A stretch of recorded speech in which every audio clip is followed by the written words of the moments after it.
नेटचा problem दिसतोय. तर निरू आणि नीमा या परिवाराने संत कबीरांचा सांभाळ केला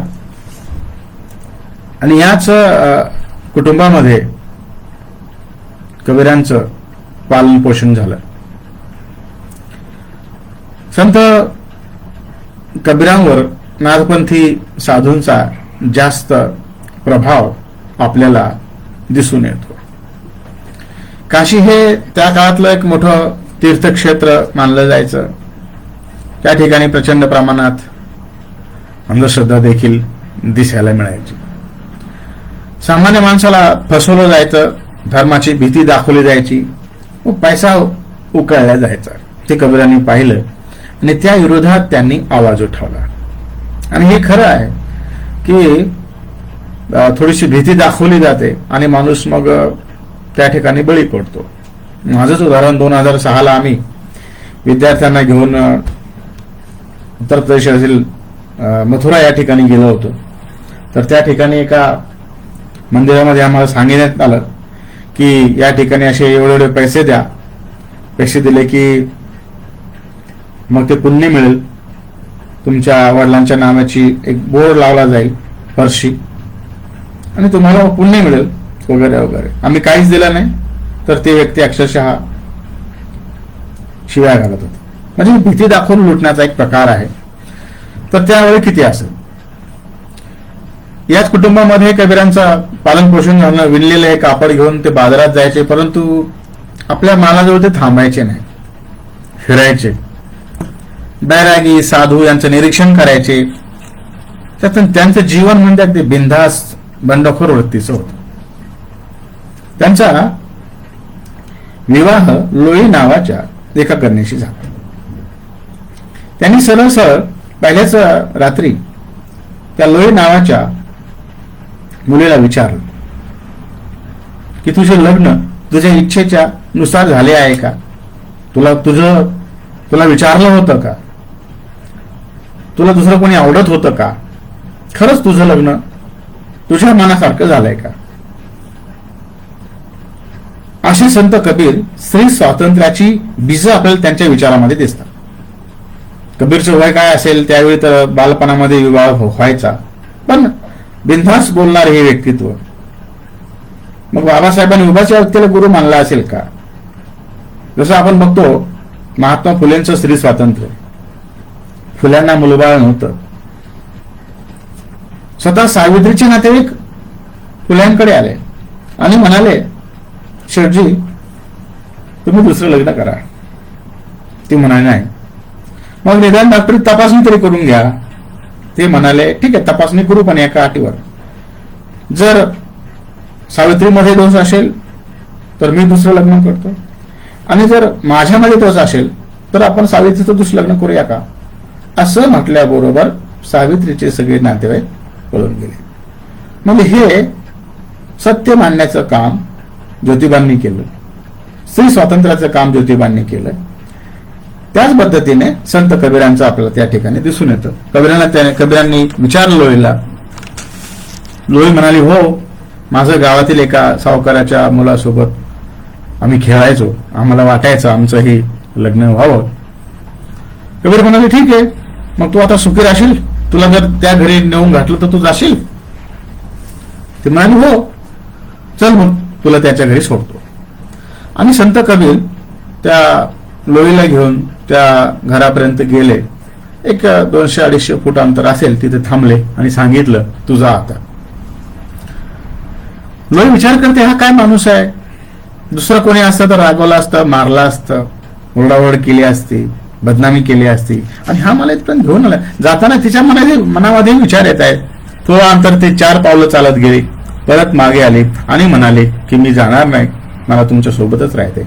अशा पद्धतीने स्पष्ट वक्ते होते संत कबीर. या कबीरांच्या या विचारावर, कबीरांच्या या प्रसंगावर एक सिनेमा सुद्धा निघालेला आहे, हम दिल दे चुके सनम. आपल्याला कधीच जाणवत असेल की किती प्रकारे संत कबीर हे स्पष्ट होत होते. त्यांना कमाल कमाली नावाचे मुलं देखील होते. आयुष्यभर त्यांनी अज्ञान, अंधश्रद्धा, पाखंड, ढोंग, अनाचार, उचनीच, भेदाभेद, विषमता, गैरबराबरी या विरोधात आवाज उठवला. त्यांनी हिंदू मुस्लिम धर्मातील तत्कालीन समय ज्या वाईट चालीरीती होत्या त्या विरोधात अक्षरशः बंड पुकारले होते. त्यामुळे त्यांचा मोठा शिष्य परिवार देखील होता. त्यांची भाषा ही मिक्स हिंदी म्हणजे सदुक्कडी किंवा त्याला खिचडी भाषा हिंदीमध्ये सुद्धा म्हटलं जातं. त्यामध्ये राजस्थानी, गुजराती, खरी बोली, भोजपुरी, ब्रज अशा वेगवेगळ्या भाषांचा समावेश आपल्याला दिसून येतो.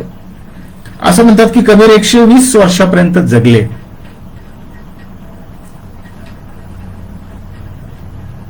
एकशे 120 वर्षापर्यंत त्यांना आयुष्य लाभलं. मृत्यू समय मात्र ते असं म्हणतात की मगर या ठिकाणी गेले. आता हे मगर काय? कबीरांचा जन्म हा काशी आहे. काशी या ठिकाणी जर एखाद्याचा मृत्यू होतो तर असं मानलं जातं त्या ठिकाणी मृत्यू झालेला माणूस हा स्वर्गामध्ये जातो. आणि मगर या ठिकाणी असं मानलं जायचं की मगर या ठिकाणी जर मृत्यू झाला तर तो माणूस नरकामध्ये जातो. आणि मगरची माणसं शेवटी शेवटी काशीमध्ये राहायला यायची. परंतु स्वर्ग आणि मृत्यू, स्वर्ग आणि नरक ह्या ज्या संकल्पना आहेत त्या कबीरांनी नाकारल्या होत्या. आणि ह्या नाकारल्या असताना त्यांना त्या लोकांना पटवून द्यायचं होतं. आणि शेवटी हे मगर या गावी गेले. मगर हे काशीपासून साधारणतः 25-30 किलोमीटर दूर असावं. त्या ठिकाणी त्यांचा मृत्यू झाला. आता असं म्हटलं जातं की संत कबीरांचे शरीर गायब झाले. जसं आपण सगळी मंडळी जाणकार आहात, आपण जाणतो संत तुकाराम सदैव वैकुंठाला गेले. संत तुकारामांचा देह मिळालेला नाही. संत रविदासांचा देह पण मिळाला नाही. याचा अर्थ काय झाला असेल? त्यांच्या विरोधकांनी ते कसं त्यांना गायब केलं असेल हे दिसून येतं. त्यांच्या पार्थिव शरीराच्या ठिकाणी म्हणतात फुलं होती, अर्धी फुलं, कारण त्या ठिकाणी फुलं झाली, शरीर गायब झालं. आता संत कबीरांचे एक शिष्य हिंदूही होते आणि मुस्लिमही होते. संत कबीरांची जात काय तर माहीतच नव्हती. कारण संत कबीरांनी हिंदू धर्माच्या विरोधात पण लिहिलं आणि मुस्लिम धर्माच्या विरोधामध्ये लिहिलं. जे काय लिहिलं त्यांनी, जे जे अनुभवलं ते लिहिलं. त्याला दोहा असं म्हणतात. दोहा म्हणजे काय? दोहा म्हणजे दो पंक्तियों में कही गई लिखी गई सार्थक बात, किंवा दोन ओळींमध्ये लिहिलेलं एक काव्य, त्याला दोहा असं म्हटलं जातं. आणि या दोह्याच्या माध्यमातून मग त्यांनी आपलं पुढे लेखन केलं. मग ते दोहा आहे, पद आहे. आणि त्यांचं लेखन म्हणजे अक्षरशः एक प्रकारचा तो कट्टर हल्लाच असायचा. माणूस असा पेटून उठायचा. जसं हिंदी साहित्यामध्ये एक प्रसिद्ध व्यंगकार आहेत हरिशंकर परसाई. हरिशंकर परसाईजींचे व्यंग म्हणजे ते माणसाला खरवडून जागे करणारे असतात. त्या पद्धतीने संत कबीरांचं होतं. संत कबीरांचे या कवितेची प्रेरणा घेऊन नंतर फार मोठे साहित्यिक तयार झाले. जवळजवळ सगळ्यांची शैली ही कबीरांसारखीच आहे. आणि विरोधी करत असल्यामुळे नक्कीच त्यांचा घातपात झाला असावा हे सत्य आहे. तर त्या ठिकाणी फुलं होती. शिष्य मुस्लिमही होते आणि हिंदूही होते.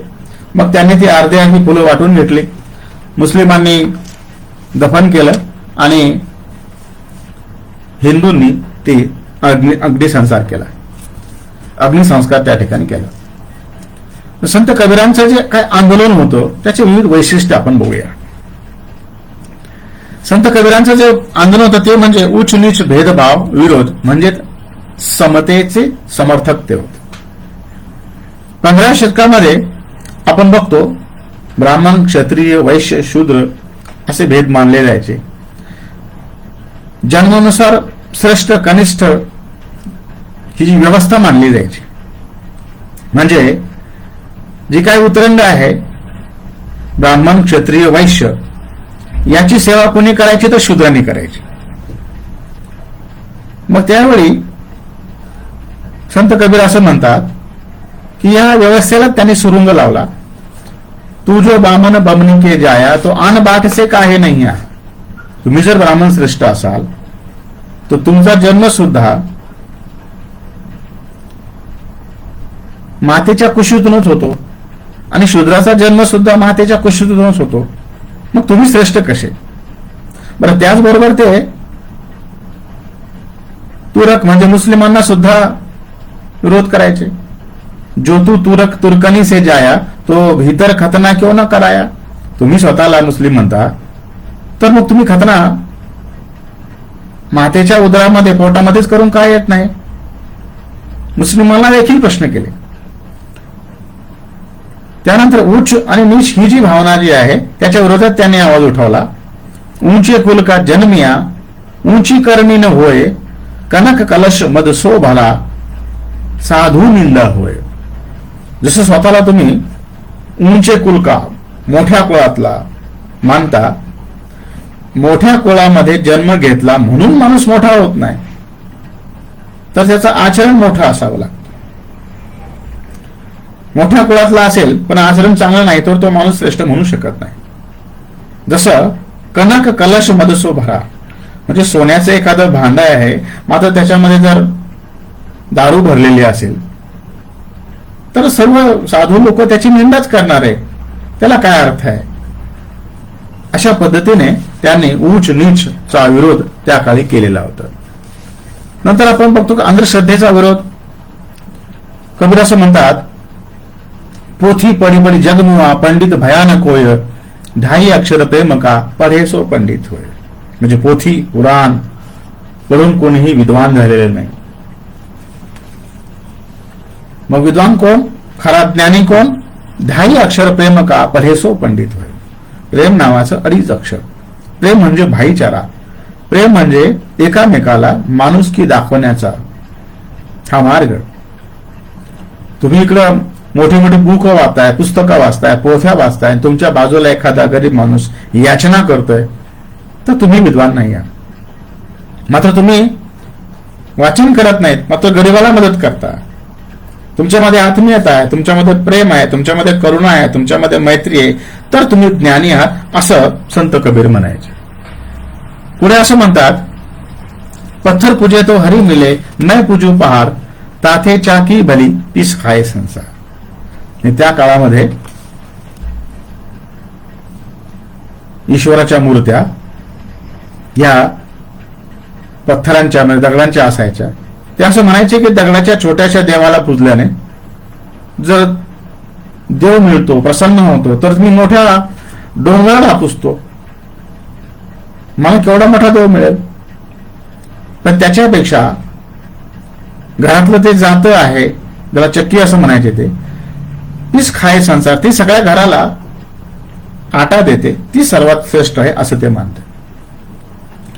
ज्या पद्धतीने कबीरांनी हिंदू धर्मामध्ये जे अज्ञान होतं त्याच्या विरोधात आवाज उठवला, तसंच कबीरांनी मुस्लिम धर्माच्या विरोधामध्ये देखील आवाज उठवला.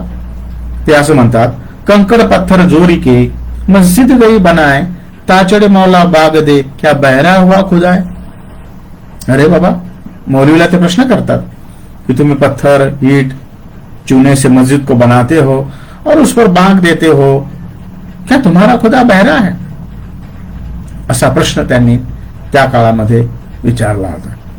असं म्हणतात की त्या काळामध्ये सिकंदर लोधी राजा जो होता त्याने सुद्धा त्याला संत कबीरांना शिक्षा देण्याचं काम ठरवलं होतं, परंतु तो करू शकला नाही. पुढे असं म्हणतात, मुंड मुडाए हरी मिले तो कौन मुंड न मुडाए. म्हणजे डोक्याचे केस काढणे. मुंड मुडाए हरी मिले तो कौन मुंड न मुडाए, बार बार भेड मुंडते भेड स्वर्ग न जाए. जसं तीर्थक्षेत्राच्या ठिकाणी गेल्यानंतर लोक केस काढतात आणि सांगतात की केस काढल्यानंतर माणूस स्वर्गामध्ये जातो. कबीरजी असं म्हणतात की भेड म्हणजे मेंढा जसं लोकांसाठी बार बार केस कापले जातात, तो स्वर्गामध्ये असला पाहिजे. जैसे नदियों में नहाने वाले नदी में नहाने से अगर पुण्य मिलता है, मनुष्य स्वर्ग में जाता है, तो नदी में रहने वाले जलचर जो है वो भी तो स्वर्ग में होने चाहिए। यानी समाज में जो अज्ञान है उसके विरोध में, समाज में जो अज्ञान है, समाज को जगाना ही उनका एक उद्देश्य था। एक बार त्यांच्या गुरुंनी त्यांना सांगितलं, असं म्हटलं जातं की गुरुंनी सांगितलं की कबीर, आपल्या पितरांना नैवेद्य दाखवायचा आहे, दूध जरा घेऊन ये. आणि मग हे दूध आणायसाठी गेले. मुळामध्ये कबीर हे सगळं मानत नव्हते. तो काय करणार, गुरुने सांगितलं गेलं तर पाहिजे. असं म्हणतात की त्यांनी कबीराने एक मेलेली गाय शोधून काढली आणि तिच्या जवळ जाऊन भांडं घेऊन थांबले आणि गायीला म्हणतात, हे गाई दूध दे. आता गाय मेलेली होती, दूध कशी देणार? मग कबीर येत नाहीत म्हणून गुरुंनी काय केलं की वाट बघितली, कबीर येत नाही. स्वतः गेले, जाऊन बघतात तर कबीर एका मेलेल्या गायीजवळ जाऊन बसलेले आहेत. अरे बाबा, तू हे काय करतोस, ही मेलेली गाय कशी दूध देणार? तर त्यावेळी कबीरजी असं म्हणतात, गुरुजी, मेलेली गाय जर दूध देत नसेल तर मेलेली माणसं सुद्धा मग हा नैवेद्य हे दूध कसे घेतील? तर अशा पद्धतीनं समजून देण्याचं काम संत कबीरांचं होतं. हे फार मोठे प्रॅक्टिकल माणूस आपण त्याला म्हणू शकूया. त्यांनी त्या काळामध्ये जे काही पाखंड चालायचं, हातामध्ये माळा घालणे, टिळा लावणे, लोकांना फसवणे, या विरोधामध्ये त्यांनी देखील आवाज उठवला. ते असं म्हणतात की माला फिरे कर्मे, जीभ फिके फिरे मुखमाही, मन फिरे ताही दिशा, येतो सुमिरन नाही. म्हणजे माळा जी आहे, माळ तुमच्या हातामध्ये फिरते, जीभ तुमच्या तोंडामध्ये फिरते आणि मन दाही दिशाने फिरते, आणि हे काय आचरण नाही योग्य. हे विद्यार्थ्यांसाठी सुद्धा आहे की विद्यार्थी अभ्यास करायला बसतोय, परंतु 1 घंट्यापासून तो पेज नंबर 20 वरच दिसतोय. त्याला किचन मध्ये काय सुरू आहे त्याचाही वास येतोय, बाहेर मित्रांचाही आवाज येतोय, खेळायला जायचं असते आणि तो अभ्यास करत बसतो. तर अशाने आपलं जे लक्ष आहे ते पूर्ण होत नाही. ते असं म्हणतात, तन को जोगी सब करे, मन को बिरला कोय, सब विधी सहज पाये, जो मन में जोगी भाई. आजकाल काय झालं की सगळेच तन को जोगी करते हैं. कपड़े पहन लिए, माला गले में डाल दिए, भभूत लगा दिए, लेकिन सब एक समाज के हित के लिए कोई नहीं करता. ते पुढे असं म्हणतात, नहाए धोए क्या हुआ, मन से मैल न जाए, मीन सदा जल में रहे, धोए बास न जाए. गुरुजी म्हणतात, केवल नहाने से, धोने से कुछ नहीं होता. मन से, आपल्या अंतर्मनामध्ये जी घाण आहे, अंतर्मनामध्ये जे काय वाईट विचार आहेत ते केले पाहिजेत, है ना. जसं संत तुकाराम महाराज म्हणतात, जाऊन ये तीर्था काय तुवा केले, चर्म प्रक्षालले वरी वरी. केवल हमने चमड़ी को धोया, अंतर्मन को कहां धोया है? जैसे मछली जल में रहती है, कितना भी उसको धो लो, उसका बाहर जाता है? नहीं जाता है. तो इसलिए जरूरी है कि हमने अपने मन को धोना चाहिए, मन को निर्मल करना चाहिए. ऐसे कबीर जी की भावना थी.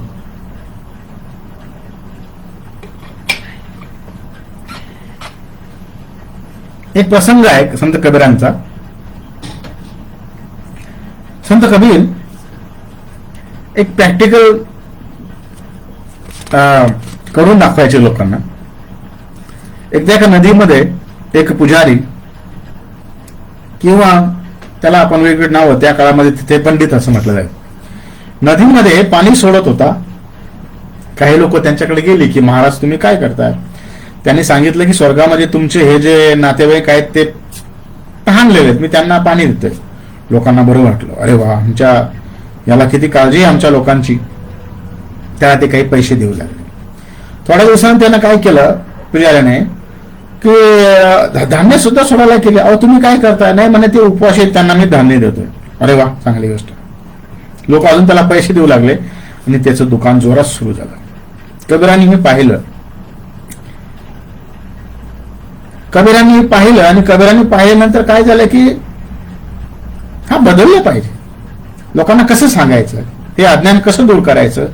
तर संत कबीर, संत गाडगे बाबा ही जी माणसं होती ना, ही त्या व्यवस्थेमध्ये तयार झालेली माणसं होती.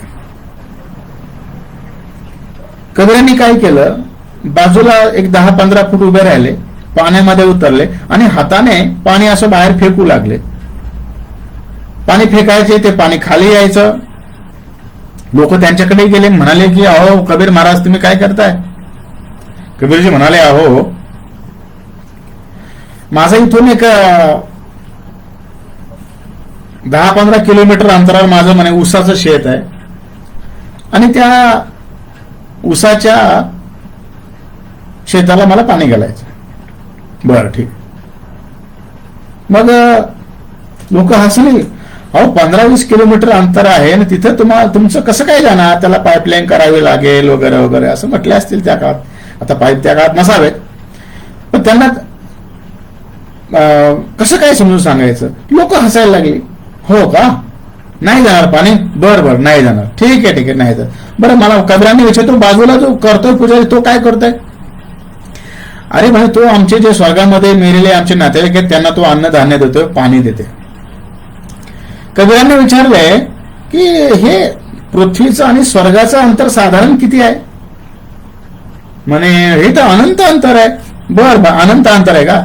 म्हणे जर माझं 15-20 किलोमीटर अंतरावर असलेलं जे पाणी पोचू शकत नाही तर इथलं हे अनंत अंतरामध्ये तुमचं हे जाईल का. लोक म्हणाले हो कसं काय जाईल, म्हणजे प्रॅक्टिकल त्या ठिकाणी. मग लोकांना त्या पुजाऱ्याची म्हणजे पंडिताची जी काय फसवेगिरी लक्षात आली आणि कबीरांनी ती लोक त्याच्याकडे गेली, त्याला बदलल्याने हाकलून दिलं. कबीर महाराज म्हणाले माझं काम झालं. अशा पद्धतीने संत कबीरांनी त्या 15व्या शतकामध्ये समाजाला जागृत केल्याचं काम केलं. बाबासाहेबांनी संत कबीरांना गुरु मानलं ते उगाच नाही. संत कबीर अशा पद्धतीने लोकांना एक जागृत करायचे. कबीरांचे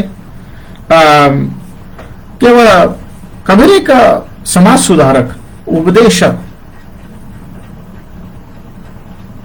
स्पष्ट वक्ता, फकीर वृत्तीचे होते. की ते काय म्हणतात की मन गया सो जान दे, मत जान दे शरीर, नाही खिचा कमान तो कैसे लागेगा तीर. म्हणजे हा त्यांचा जो दोहा आहे, हे त्यांचे जे विचार आहे हे विद्यार्थ्याला लागू पडतात, साधकाला लागू पडतात, सगळ्यांनाच लागू पडतात. तुझं मन कुठे जात असेल, भरकटत असेल, भरकटू दे.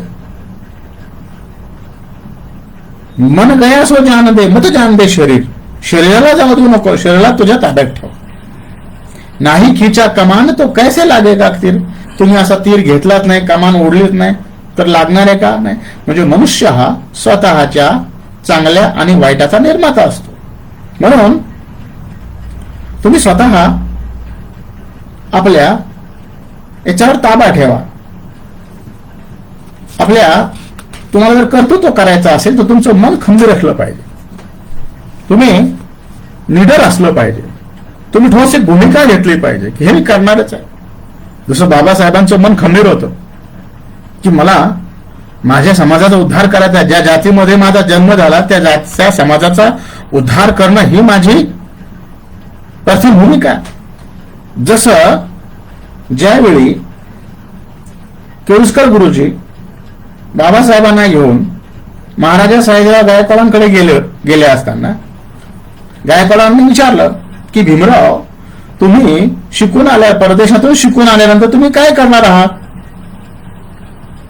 काय करणार आहात. त्या काळामध्ये आमच्यासारखी माणसं असती तर म्हटली असते मी कलेक्टर होणार, कमिशनर होणार, जज होणार वगैरे वगैरे. बाबासाहेब काय म्हणाले, बाबासाहेब म्हणाले माझ्या ज्ञानाचा उपयोग मी माझ्या देशासाठी आणि समाजासाठी करणार. ही भूमिका त्यांची होती आणि या भूमिकेच्या माध्यमातूनच आपण बघतो की संत कबीर जे म्हणतात की तुम्ही मन कठोर केलं पाहिजे, मन घट्ट केलं पाहिजे आणि तरच तुम्ही सक्सेस होऊ शकता. ह्या समाजामध्ये जगत असताना तुम्हाला अनेक लोक तुमच्यावर टीका करणारे असतात, वाईट बोलणारे असतात, पण तुमच्या मार्गावर तुम्ही चाललात ना तर तुम्हाला कोणी त्यापासून विचलित करू शकत नाही. जसं म्हणतात ना हाथी चलता है और कुत्ते भोंकते हैं. त्यामुळे कबीर असं म्हणतात की बुरे को देखने मैं चला बुरा मिला न कोय, अंतर मन में झाक के देखा उससे बुरा न कोय. हे सगळं जगच बुराईनं भरलेलं आहे. त्यामुळे कोणी तुम्हाला वाईट म्हणत असेल ते सोडून द्या, चांगल्या लोकांच्या संगतीमध्ये रहा. इसलिए कबीर क्या कहते, संगत मिले बड़ों की तो बढ़त बढ़त जाए. अच्छे लोगों की संगत में रहो. संगत मिले बड़ों की तो बढ़त बढ़त जाए और संगत मिले बुरे की तो फिर गोते खाए. जर माणसाला चांगल्या व्यक्तिमत्वाची, अभ्यासू माणसाची, निर्व्यसनी माणसाची संगत जर मिळाली तर त्या माणसाचा विकास होतो. जर त्या माणसाला अयोग्य माणसाची संगत मिळाली, व्यसनी माणसाची संगत मिळाली, तो माणूस व्यसनी होतो. हे साधं तत्वज्ञान आहे, परंतु त्या काळामध्ये संगतीचा परिणाम हा काय असतो हे सांगण्याचं काम त्या काळामध्ये संत कबीरांनी केलेलं आहे. ते असं म्हणतात की हे आजकालच्या श्रीमंतासाठी म्हणतात की जे एक आपण बघतो की बाबासाहेब म्हणाले होते की मुझे लिखे पढ़े लोगों ने धोखा दिया. का धोखा दिया? त्याचं कारण असं होतं की बाबासाहेबांनी ज्या 16 लोकांना विदेशामध्ये पाठवलं होतं, परंतु शिकून आल्यानंतर त्यांनी समाजाकडे दुर्लक्ष केलं. आणि नंतरही आपण बघतोय आज ही शिकून जी पहिली पिढी तयार झाली, या पिढीने देखील फारसं समाजाकडे लक्ष दिलं नाही, दुर्लक्षच केलं. आणि परिणामी आपण काय म्हणतो, एक एक जे काय आमचे म्हणजे जे काय फायदे होते ते हळूहळू बंद होत आहेत. आणि म्हणून संत कबीर असं म्हणतात की बड़ा हुआ तो क्या हुआ जैसे पेड़ खजूर, पंथी को छाया नहीं फल लागे अति दूर. तुम्ही मोठा असाल, आमदार असाल, कलेक्टर असाल, खासदार असाल, मंत्री असाल, काय कामाचे. बड़ा हुआ तो क्या हुआ जैसे पेड़ खजूर, म्हणजे जसं खजुराचा वृक्ष आहे आणि या खजुराच्या वृक्षाला फळं गोड असतात, मात्र त्या ठिकाणी त्या खजुराच्या झाडाची सावली फारशी नसते. मग उन्हाळ्यामध्ये जात असताना एखादा वाटसरू त्या झाडावर थांबतो का? नाही. त्या झाडावर थांबत नाही तो. का? फळ कधी मिळेल नाही मिळेल, मला सावली मिळत नाही तर कशाला. म्हणजे आमच्या समाजामध्ये जी काय आपण म्हणतो त्याला काय श्रीमंत लोक असतील, अधिकारी असतील, कर्मचारी, प्राध्यापक, डॉक्टर, वकील, इंजिनियर, आमदार, खासदार, मंत्री, बरोबर, व्यापारी, हे आमच्या काही कामाचे नाहीत. जर ते समाजाच्या उपयोगी येत नसतील तर ते आमच्या काही कामाचे नाहीत, असं संत कबीर सांगतात. बडा हुआ तो क्या हुआ जैसे पेड़ खजूर. हा का तुम्ही जर समाजाच्या सोबत असाल तर समाज तुमच्या सोबत राहील, बरोबर. आपण बघतो औरंगाबाद मधलं उदाहरण आहे. आमचे एक ओळखीतले एक व्यक्तीने सांगितलं, मोठ्या एका कॉलनीमध्ये त्यांचं घर होतं, गुरुजींचं. गुरुजी नाही ते प्राध्यापकच होते. प्राध्यापकाच्या पत्नीचं निधन झालं. 4 माणसं पण नाहीत. मग ते जवळ असलेल्या भावशिंगपुरामध्ये आले आणि म्हणाले, अहो 4 माणसं आम्हाला असं उचलण्यासाठी मिळतील का? 4 माणसं प्रेत उचलण्यासाठी मिळतील का? रोजाने काय पैसे असेल तर देऊ. म्हणजे काय माणसं, तुम्ही एवढे मोठे माणूस आणि तुमच्याकडे कोणी आलं नाही. तर ही माणसं समाजापासून दूर गेली, त्याचा परिणाम असा दिसतो. म्हणून माणूस कितीही मोठा असला तरी त्यानं चळवळीमध्ये आलं पाहिजे, आपल्या समाजाच्या समस्या जाणून घेतल्या पाहिजे, समाजावर येणारं संकट त्यानं ओळखलं पाहिजे.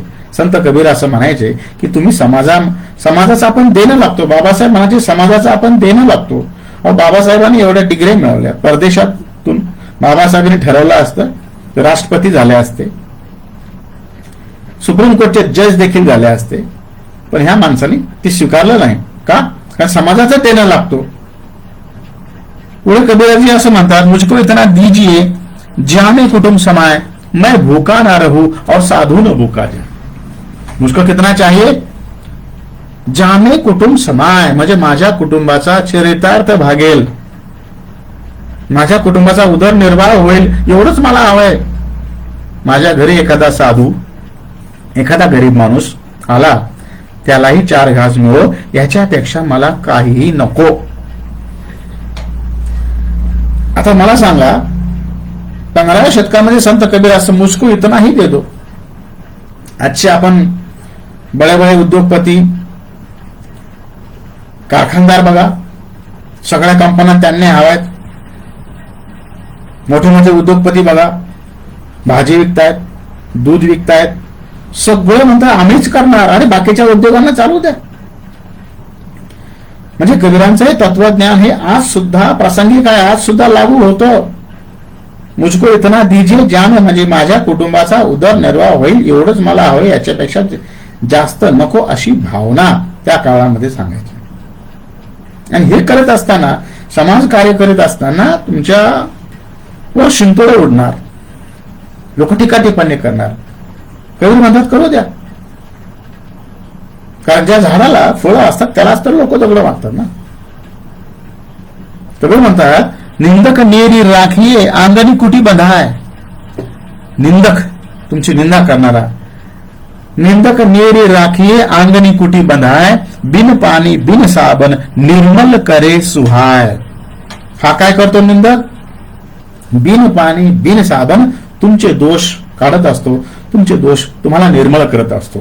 मग निंदक, तुम्ही समाजामध्ये वावरत असताना तुमची निंदा होत असेल, परंतु तुमचा मार्ग एक चांगला आहे, तुमचा मार्ग व्यवस्थित आहे, तर तुम्ही घाबरायची गरज नाही.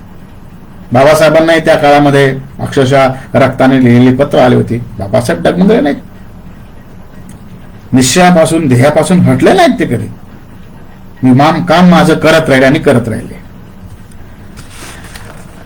त्यानंतर आपण बघतो की कबीरांचं जे आंदोलन जे आहे ते आंदोलन आणि त्याचा आजचा आपण काय संबंध जोडू शकतो, या दृष्टिकोनातून आपण वैचारिक चर्चा करूया. कबीरजी असं म्हणतात की कबीरा खड़ा बाजार में लिया लुखाटा हाथ, जो घर फूके आपना चलो हमारे साथ. काय म्हणतात कबीरजी की कबीरा खड़ा बाजार में, कबीरा बाजारामध्ये उभे आहेत हाती काठी घेऊन, जो घर फूके आपना चलो हमारे साथ, म्हणजे जो या समाज कार्य करणाऱ्या कार्यकर्त्यामध्ये, चळवळीमध्ये अशी लोक पाहिजेत जे आपल्या घरावर तुळशीपत्र ठेवून काम करतील, त्यांनी आमच्या सोबत यावं. म्हणजे समाज कार्य करीत असताना ज्या प्रकारे आपण जर बघितलं की संत रविदास, संत तुकाराम, काय झालं यांचं? संत तुकाराम तर प्रचंड श्रीमंत होते. अहो, ते सावकारांना कर्ज द्यायचे. 200 एकर जमीन त्यांची होती, व्याजाने पैसा द्यायचे सावकारांना. म्हणजे जसं आज SBI आहे, इतर बँकांना कर्ज देते. पण घरादाराची त्यांनी पर्वा केली नाही. हळूहळू ज्यावेळी ते भामनाथाच्या डोंगरावर गेले, चिंतन केलं, मनन केलं, त्या भामनाथचा डोंगर म्हणजे काय, तिथं प्राचीन काळातलं बुद्ध शिल्प आहे. बुद्धाच्या सानिध्यात गेल्यानंतर त्यांना लक्षात आलं की हे मी काय केलं, म्हणून त्यांनी त्या सगळ्या कर्ज खाते इंद्रायणीमध्ये बुडून टाकली आणि आपल्या घराला सांगितलं, भावाला सांगितलं, अर्धी खाते तू घे, आता मी सगळ्यांचं कर्ज माफ करतोय, मला काय जाईल नको. आणि कारण मी जर प्रपंच करत बसलो तर समाजाचं काय होईल. आणि अशा पद्धतीने संत कबीरांनी सुद्धा प्रपंचाकडे लक्ष दिलं नाही. कार्यकर्त्याने सुद्धा, तो खरा कार्यकर्ता आहे, डॅशिंग कार्यकर्ता आहे, त्याचं जीवन सुद्धा असंच असतं. कारण आपण समाजाचं देणं लागतो आणि आपण समाजाकडे, मी असं म्हणत नाही की बाबा तुम्ही सगळं सोडून द्या आणि समाजासाठीच बघा, पण नाही, आपण काही वेळ आपण दिला पाहिजे. जसं कर्मचाऱ्याकडे बघा, रविवार असतो, सुट्टीचे दिवस असतात, या सुट्टीच्या दिवसामध्ये सुद्धा आपण वाडी वस्तीवर जाऊ शकतो. पण किती लोक जात आहेत हा एक मोठा संशोधनाचा विषय असेल.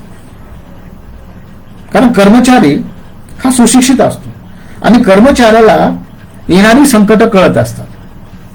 उदाहरणार्थ किल्ल्याच्या भोवती जे बुरुज असायचे, टेहाने बुरुज असायचे आणि त्यावरून दुर्बिणीमधून ते सैनिक बघायचे आपल्या किल्ल्याकडे कोणी शत्रू येतोय का, आपल्या राज्याकडे कोणी शत्रू येतोय का.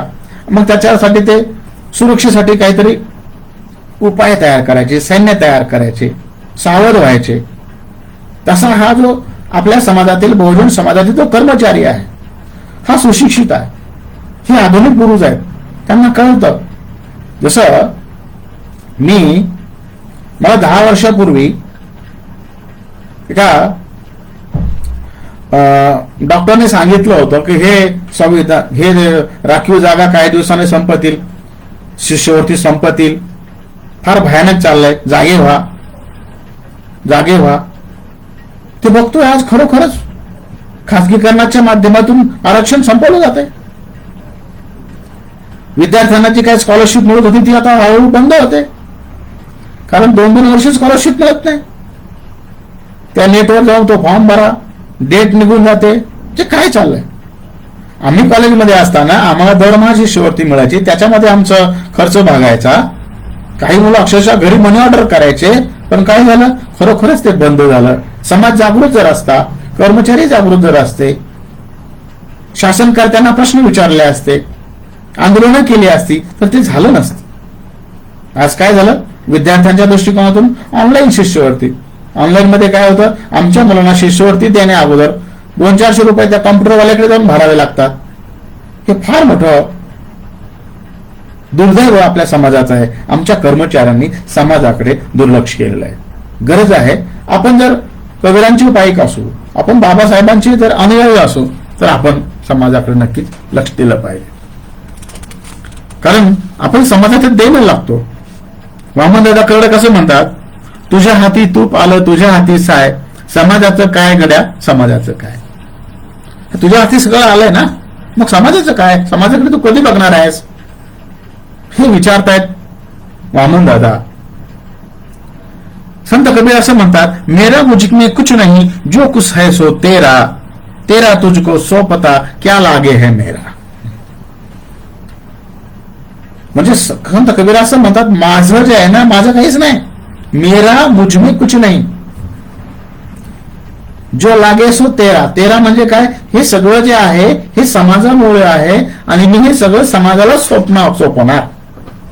जसं डॉक्टर बाबासाहेब आंबेडकरांनी आपल्या समाजाला सगळ्या डिग्र्या अर्पण केल्या, आपल्या समाजाला सगळं सर्वस्व अर्पण केलं, सगळं ज्ञान देशाला अर्पण केलं. माझं काहीच नाही.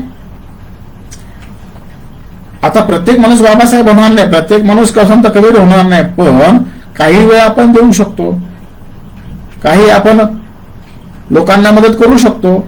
या लॉकडाऊनच्या काळामध्ये गरिबांच्या बऱ्याच लोकांच्या नोकऱ्या गेल्यात, हाताला काम नाही. आमचे काही मित्रमंडळी आहेत, या मित्रमंडळीने आवाहन केलं समन्वय समितीच्या माध्यमातून, म्हणजे कांता जाधव, सुनील जाधव, लाडू जाधव, विनायक, ही मंडळी, प्रकाश जाधव, सगुण जाधव, ही मंडळी त्या काळामध्ये फिरली. आणि अक्षरशः आंबोलीला काही कामगार अटकले होते, त्यांना काही आम्ही अर्थपुरवठा केला. कारवडेला काही कामगार होते, त्यांना धान्य नेऊन दिलं. हे करणं गरजेचं आहे. तुमच्यामध्ये बुद्धाची जर करुणा असेल तर तुम्ही हे केलं पाहिजे. बरेच आमच्या आव्हानावर आमच्या काही प्राध्यापक मित्रांनी त्या काळामध्ये मदत केली. त्यामध्ये डॉक्टर हिरामणे, डॉक्टर एस एम बुवा, प्राध्यापक शिंत्रे, डॉक्टर कठाणे सर, अशा लोकांनी सुद्धा आम्हाला मदतीचा हात दिलेला आहे. तर आपण सगळं करावं, कारण ही सगळा बहुजन समाज आपलाच आहे. आम्ही म्हणत नाही की सगळा पैसा, सगळा पगार तुम्ही समाजाला द्या, नाही, काही वाटा. कारण बाबासाहेब म्हणायचे की तुमच्या संपत्तीतला 20% वाटा तुम्ही समाजाला दिला पाहिजे, हे फेडलं पाहिजे. आणि हे आता जे आम्हाला जे मिळालं ते चळवळीमुळे मिळालेलं आहे, आरक्षणामुळे मिळालं आहे, संविधानामुळे मिळालं आहे. तर आम्हाला गरज आहे, समाजाकडे आता आम्ही पाहिलं पाहिजे. संत कबीरांचा जो विचार आहे, दोह आहेत, हे तत्कालीन शासकांना सुद्धा आवाहन करतात, जे आज देखील लागू करतात. कारण तत्कालीन शासक हे पिळवणूक करायचे. कबीर म्हणतात, माटी कहे कुम्हार से तू क्यों रोंदे मोहे, एक दिन ऐसा आएगा मैं रोंदूंगी तो है. म्हणजे माती कुमाराला म्हणते, अरे तू मला किती तुडवतोस, पण लक्षात घे, एक दिवस असा येईल की मी तुला तुडवणार. म्हणजे काय, एक दिवस तू सुद्धा मातीमध्येच मिक्स होणार आहेस. पुढे असं म्हणतात, लकडी कहे लोहार से तू क्यों जलाए मोहे. म्हणजे लोखंड गरम करत असताना भाता चालवतो आणि लाकडं जाळतो, त्यावेळी लकड़ी कहे लोहार से तू क्यों जलाए मोहे, एक दिन ऐसा आएगा मैं जलाऊंगी तोहे. एक दिवस येतो, माझा पण एक दिवस येईल की मी तुला देखील जाळणार. आणि होतच. मेल्यानंतर माणसाला जाळावं लागतं, नंतर मातीमध्ये जावं लागतं. म्हणजे हे तत्कालीन शासक करताना संत कबीर सवाल करतायत की तुम्ही जनतेवर अन्याय अत्याचार करू नका, एक दिवस त्यांचा सुद्धा येईल, मग त्यावेळी तुमचे काय हाल होतील. तर हे आव्हान देण्याचं काम संत कबीर करतात. संत कबीरांना विश्वास होता की जग बदलणार, जग बदलेल. तुम्ही प्रयत्न केला तर जग बदलतं, जमाना बदलता है. ते असं म्हणतात, मन के हारे हार है, मन के जीते जीत. मन के हारे हार है, मन के जीते जीत. कहे कबीर गुरु पाइये मन ही के प्रतीत. तुम्ही मनामध्ये जर विश्वास, साहस, क्षमता तुमच्यामध्ये असेल तर तुमचा विजय निश्चित आहे. आणि तुम्ही जर मनामध्ये ठरलं की नाही मी हारणारच आहे, मी पडणारच आहे, तर तुम्ही पडताच. जसं तुम्ही असं ठरवलं की मी जिंकणार, मी खेळू शकतो, तर तुम्ही खेळू शकता. पण अगोदर आम्ही घोड्यावर बसायच्या अगोदर ठरवलं नाही मी पडणार, तर पडणारच. म्हणून लक्षात घ्या, संत कबीर म्हणायचे मन के हारे हार है, मन के जीते जीत. तुम्ही लगान नावाचा एक सिनेमा जवळजवळ बघितला असेल बऱ्याच लोकांनी. या लगान नावाच्या सिनेमामध्ये एक प्रसिद्ध गीत आहे, सुन मितवा तुझको क्या डर है रे, ये धरती अपनी है अपना अंबर है रे. हर साधु हर संत कहे सच और साहस हो जिसके मन में अंत में जीत उसी की होय. म्हणजे संत कबीरांच्या या दोह्यावरूनच हे गीत तयार केलेलं आहे की सच और साहस हो जिसके मन में अंत में उसकी हुए. और जो सत्य के रास्ते पर चलता है उसमें अगर साहस है तो वो कामयाब हो जाता है. संत कबीरांनी या समाजाला जागृत करण्यासाठी खूप लोकांना प्रसंग सांगितले, प्रसंगाच्या माध्यमातून लोकांना जागृत केलं, लोकांना अज्ञानातून दूर काढण्याचं काम केलं आणि सांगितलं की तुम्ही असं काही करा की तुमचं नाव समाजामध्ये राहिलं पाहिजे. मग काही लोक काय करतात, माझं नाव समाजामध्ये राहावं म्हणून काही लोक काय करतात, स्वतःचं मंदिर बांधतात, बरोबर, एखादी शाळा बांधतात किंवा काहीतरी बस स्टँड वगैरे याला त्याला नाव देण्यासाठी म्हणतात, बरोबर ना. पण तुम्ही असं काम करा की त्या कामाच्या माध्यमातून लोकांनी तुमची ओळख, तुम्हाला ओळखलं पाहिजे, तुम्हाला जाणलं पाहिजे.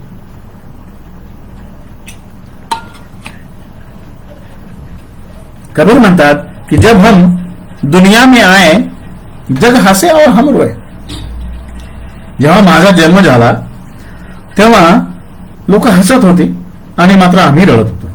जब हम दुनिया में आए जग हसे और हम रोए, लेकिन जब हम दुनिया से जाए हम हसे और जग रोए. लक्ष झालं. म्हणजे माणसाचा जन्म होतो, आईच्या उदरातून ज्यावेळी तो बाहेर पडतो, बाहेरच्या जगाशी त्याचा परिचय नसतो म्हणून ते रडायला लागतं बघा. आणि लोक हसतात, अरे कॉंग्रॅच्युलेशन कॉंग्रॅच्युलेशन, बरोबर, स्वागत स्वागत वगैरे होतं. लोक हसतात, खुश होतात, मात्र ते छोटं बाळ रडत असतं.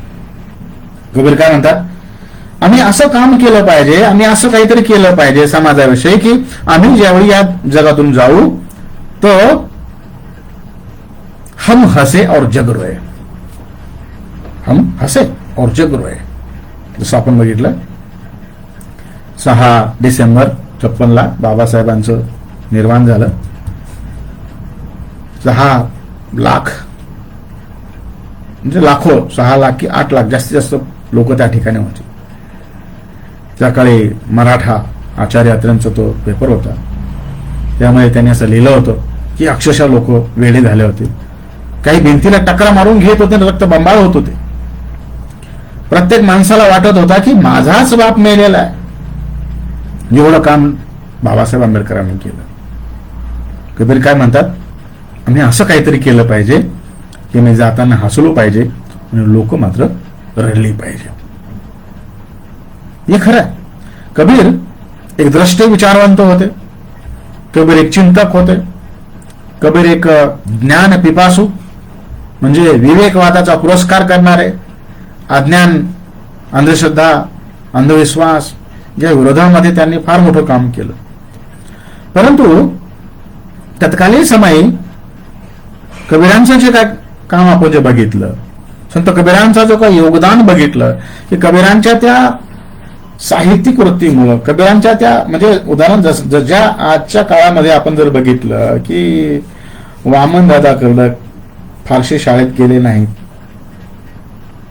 अण्णाभाऊ साठे शाळा काही पाहायला मिळाली नाही, 1.5 दिवसाची शाळा असं म्हणतात, पण लिहितं वाचत. ही माणसं शाळेमध्ये गेले नाहीत, परंतु ते सामाजिक भान, सामाजिक ज्ञान त्यांच्यामध्ये होतं आणि ते त्यांनी मानलं.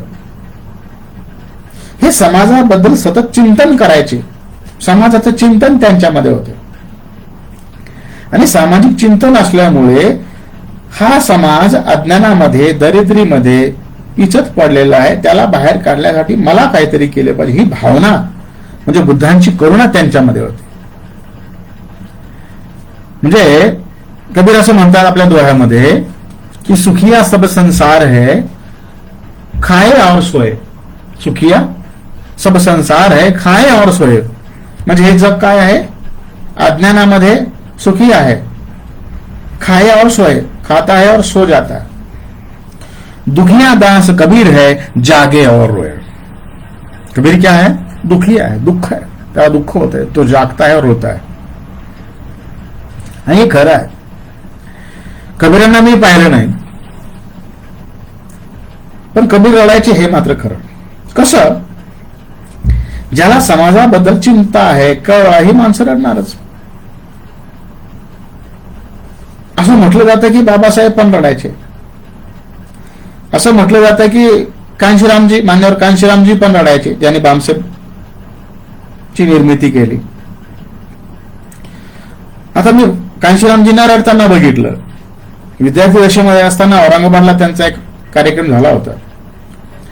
1-1.5 तास चाललेल्या भाषणामध्ये ते समाजाचं दैन्य, समाजाची दयनीय अवस्था बघून ते रडायचे की येणाऱ्या बाबासाहेबांनी एवढं आपल्याला करून दिलेलं आहे, तर हे राहील की नाही, या चिंतेने ते रडायचे. बाबासाहेब पण रडायचे. नानकचंद रत्तू लिहितात कि बाबा साहब अपने अंतिम जो मतलब 55 या 56 साल के आसपास की घटना होगी, 1955 या 56 की, बाबा साहब अकेले में बैठते थे तो रोते थे. अब क्यों रोते हैं ये पूछने की साहस तो किसको नहीं था. नानकचंद रत्तू हे बाबासाहेबांचे एक सहकारी होते, टायपिंग वगैरे करायचे, लेखन करायचे. तरी त्यांनी नानकचंद रत्तू ने बाबा साहेबांना विचारलं की बाबा साहब आप अकेले में रोते हैं, क्या कारण है. तर त्यावेळी बाबा साहेबांनी सांगितलं, अरे नानकचंद, मैंने इतनी कठिन परिस्थिति में मेरे समाज को संविधान के माध्यम से इतना कुछ दिया है, अब इसका उपयोग भविष्य में होना चाहिए.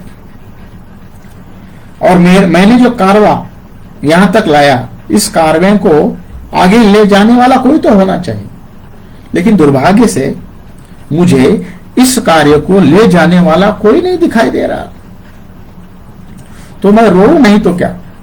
म्हणजे त्या काळामध्ये बाबासाहेबांच्या आसपास जी लोक होती, बाबासाहेबांना त्यांच्यावर विश्वास नव्हता. का? कारण ही सगळी स्वार्थाने बरबटलेली माणसं होती.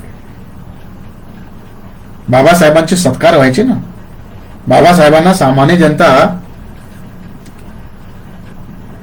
पैशाची थैली द्यायची. अहो, एकदा तर ती थैली स्टेजवरून गायब झाली. काय म्हणायचं या लोकांना. बाबासाहेबांना सुद्धा धोका देणारी आमची माणसं होती, ती थैली गायब झाली. काय म्हणायचं. नंतर ती मिळालीच नाही. याच्याकडे असेल, त्याच्याकडे असेल. बाबासाहेबांनी ज्या शिक्षण संस्था उभा केल्या. त्या शिक्षण संस्था देखील आता भविष्यामध्ये काय त्यांचं अस्तित्व आहे, कशा पद्धतीने चालतायत सगळ्यांना माहिती आहे. त्याबद्दल बोलायलाच नको. मित्र, म्हणून बाबासाहेब पण रडायचे, संत कबीर रडायचे, बाबासाहेब रडायचे आणि कांशीरामजी रडायचे. हे जर आपण बघितलं की सुखिया सब संसार है, खाए और सोए, दुखिया दास कबीर है, जागे और रहे. कोण रडतो? सध्याला समाजाची चिंता असते, सामाजिक भान ज्याला असतं, ही माणसं रडत असतात आणि एक उपाय शोधत असतात. म्हणून अंत में साथियों कि बाबा साहब के इस कारवा को हमको आगे बढ़ाना है. इस कारवा को किसी भी हाल में रोकना नहीं है. बाबासाहेब काय म्हणायचे, हा गारा मी इथपर्यंत आणलेला आहे, याला जर शक्य झालं तर पुढे न्या, पण कृपया मागे आणण्याचा प्रयत्न करू नका. आज काय हाल होत आहेत, फार प्रचंड हाल आहे. आपल्याला आपल्या महापुरुषांचं जर स्वप्न साकार करायचं असेल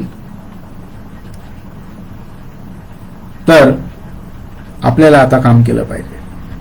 बहुजनांचं राज्य स्थापित करायचं असेल तर आपल्याला काम केलं पाहिजे. प्रत्येकाने यासाठी तन मन धनाने आता काम करायला हवं. मी मागे ज्यावेळी बोललो की नोकरदारांकडे वेळ आहे, पैसा आहे, हुनर आहे, नॉलेज आहे. त्या नॉलेजचा उपयोग ते आपल्या समाजासाठी करू शकतात. कसा करू शकतात नॉलेजचा उपयोग? जसं शासनाने म्हणजे रविवारची सुट्टी दिली बघा.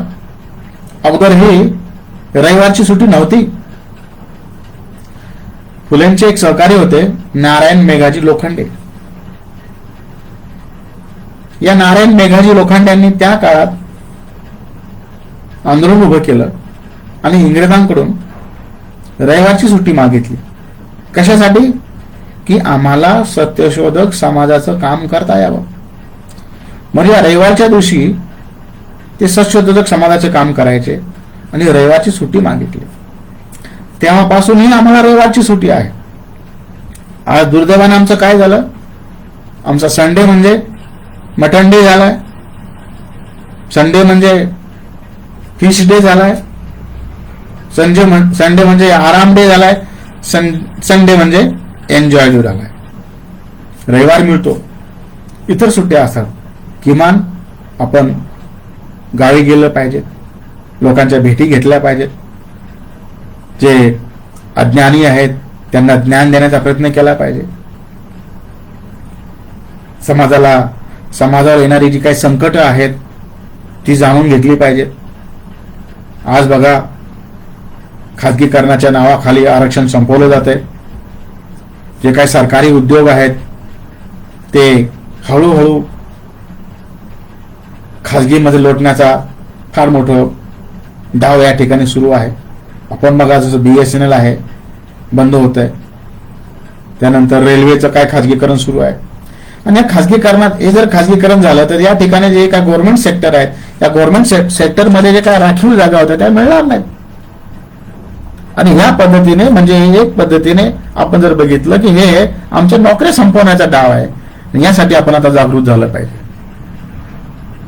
केवळ आपण बघ्याची भूमिका आता नाही घेतली पाहिजे.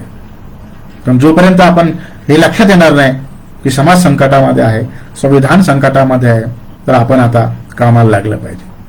काय कामाला लागलं पाहिजे म्हणजे बघा, बदलत्या काळामध्ये जेव्हा आपण बदलती समीकरणं बघतो की आपण कोणत्याही संघटनेमध्ये काम करत असा, कोणत्याही पक्षामध्ये काम करत असा, मात्र राष्ट्रीय लेवलवर काम करणारं आपलं संघटन दिसत नाही. तर राष्ट्रीय लेवलवर माझ्या दृष्टिकोनातून जी संघटन मी बघतो ते म्हणजे माननीय कांशीरामजींनी बामसेपच्या माध्यमातून जे काय एक कर्मचाऱ्यांचं संघटन उभं केलं. म्हणजे बामसेप आज बघितलं आपण तर ते उत्तर प्रदेश, बिहार, MP, UP, अगदी जम्मू काश्मीर पासून ते अगदी दक्षिण मध्ये सुद्धा आहे. हे बहुजन कर्मचारी जोडण्याचं काम एकेकाळी कांशीरामजींनी फार मोठं केलेलं आहे. आज वामन मेश्रामजींच्या नेतृत्वाखाली एक फार मोठं काम सुरू आहे. म्हणजे आपण जर बघितलं की म्हणजे आमचे जे काय बौद्धकालीन अवशेष, सम्राट अशोकाकालीन अवशेष जे आहेत ते मिळाले, त्यांचं जतन झालं पाहिजे यासाठी आंदोलन झालं. पदोन्नतीमध्ये जे काय आरक्षण होतं त्या विरोधामध्ये, जे आरक्षण रद्द केलं गेलं त्या विरोधामध्ये आवाज उठवण्याचं काम सुरू झालं. विद्यार्थ्यांच्या विविध प्रश्नासाठी खाजगीकरणाच्या विरोधामध्ये आवाज उठवला जाते. आणि हे आपण केवळ साध्या साध्या गोष्टीसाठी आपण आता आंदोलन न करता की आपली भूमिका आता बदलली पाहिजे.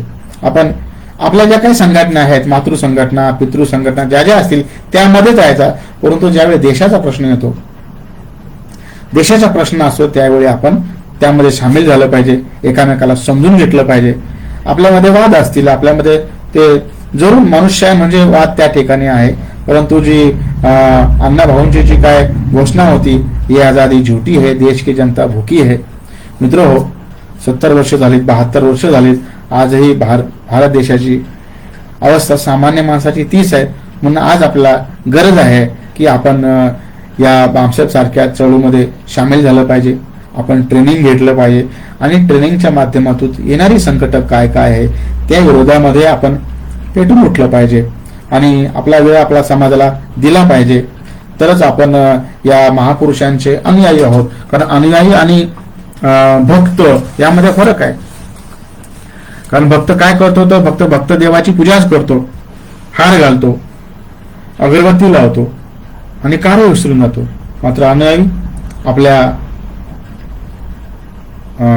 महामानवांचं स्वप्न पूर्ण करण्यासाठी झटत असतो.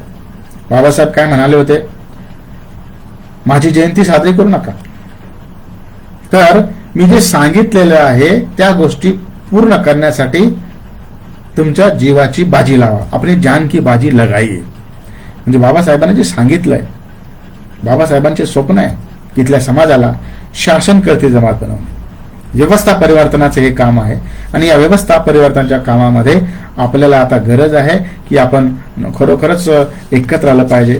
बामसेफच्या माध्यमातून फार मोठं काम या देशामध्ये सुरू आहे आणि भविष्यामध्ये आपण नक्कीच आपला एक मोठा पर्याय आपण सरकारला दिलं पाहिजे. कारण आपण 85% बहुजन समाज असून देखील बहुजन समाजाचं आजही दुःख मानणारं, त्यांना अधिकार देणारं कोणी पक्ष आपल्याला दिसत नाही. म्हणून आज गरज आहे बहुजन समाजाचे, आज OBC, SC, ST, NT, VJNT या सगळ्यांना एकत्र घेऊन करण्याची गरज आहे असं मला वाटतं. आपण सर्वांनी ऐकून घेतलं याबद्दल सर्वांचे मी आभार मानतो आणि नक्कीच या समन्वय समितीच्या माध्यमातून एक विचार देण्याचं काम, एक समाज भान देण्याचं काम, जनजागृतीचं काम आपण करत आहोत. याला सगळ्यांचा नक्कीच आपला पाठिंबा मिळेल आणि आपणही भविष्यामध्ये आपण नक्कीच कार्यरत राहूया असा आशावाद मला वाटतो. आणि एवढं बोलून मी थांबतो. धन्यवाद. जय भीम, जय बुद्ध, जय कबीर.